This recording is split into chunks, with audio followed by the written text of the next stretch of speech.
pesan kebaikan untuk kita semua tentang membawa handphone ke dalam masjid. Syekh Nuruddin Al-Banjari dalam sebuah ceramahnya pernah memberi pertanyaan kepada para jamaahnya. Kenapa tidak ada seorang pun pemain sepak bola yang membawa handphone mereka masuk lapangan ketika bertanding? Jemaah terdiam. Tidak ada satupun yang menjawab. Kemudian Syekh melanjutkan, sebab tidak ada kepentingan. Mereka hanya perlu fokus pada permainan mereka.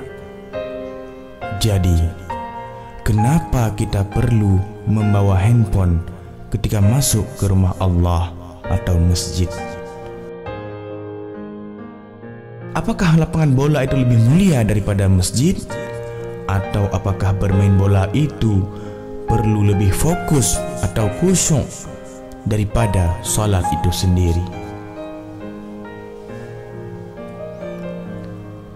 Mulai sekarang, belajarlah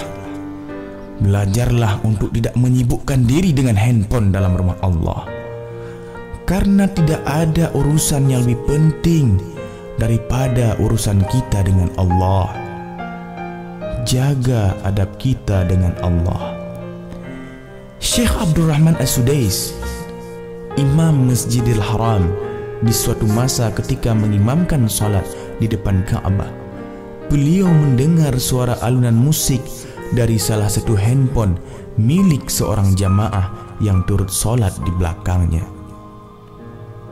Setelah selesai salat, beliau bangkit sambil menangis.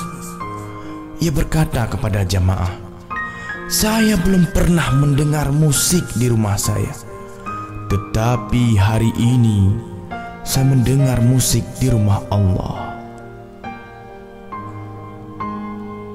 Mari kita hormati dengan ketakwaan yang amat sangat kepada Allah.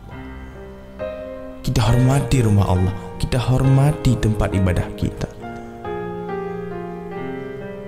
utamanya pada saat kita sedang berada dalam masjid dan hendak melakukan sholat.